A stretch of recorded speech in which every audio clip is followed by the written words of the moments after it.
Mark Zuckerberg was a Harvard freshman with a gift for computer programming. Less than a decade later, he is the face of a multi-billionaire power broker that connects over 1 billion people around the world. Currently, he is only 31 and is one of the 5 founders of the biggest social networking site, Facebook. In 2016, his net worth was established at $48.9 billion, which also makes him one of the youngest billionaires on this planet. Today, we tell you the amazing story of this young entrepreneur who became an idol for every startup enthusiast across the world. His coding experience began with learning the Atari basic programming with the help of his father. But he was learning so fast that his dad needed to hire a professional developer just to train him.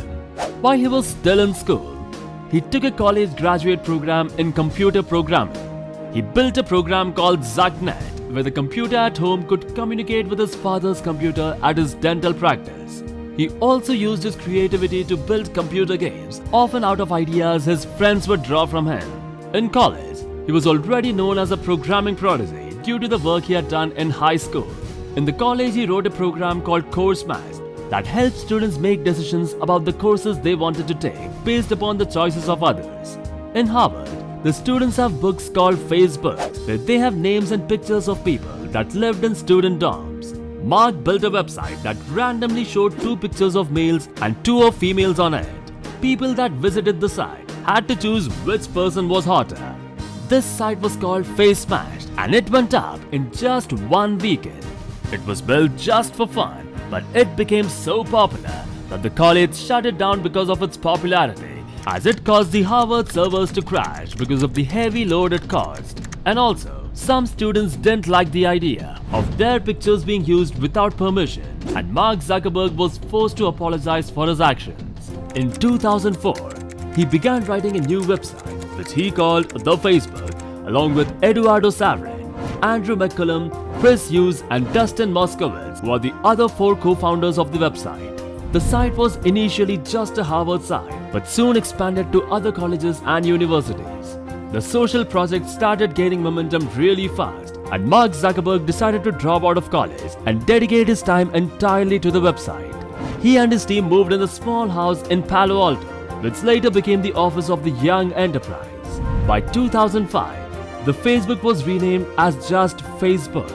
The site opened up to anyone over age 13 in 2006. By 2007, the site had over 1 lakh businesses listing their companies on Facebook and creating pages. By 2011, it became the largest digital photograph host and had over 350 million people accessing the website. On May 18, 2012, Facebook made its IPO, offering 421 million shares to private investors at a price of $38. This set the value of the whole company at $104 billion, which made Facebook the biggest business going public till then. Almost everybody wanted to buy a piece of the booming social miracle, so raising almost $16 billion from the market was like a walk in the park. However, things didn't went well for the investors. Just 2 weeks after the IPO, the market price of the shares fell dramatically by 27% to $27.72 per share. During the next months, the price went down even further, reaching a level around $19. All this didn't make investors really happy. Some of them lost around 50% of their investments in just a few months. Later, more than 40 lawsuits were filed just after the first week of IPO. The price, however, recovered in 2013 and currently it's around $41. Nevertheless, Mark Zuckerberg has remained true to his initial vision to create a website that the entire world can use to communicate openly and easily with one another. He has turned down many opportunities to sell the site, often for multi-billion-dollar sums.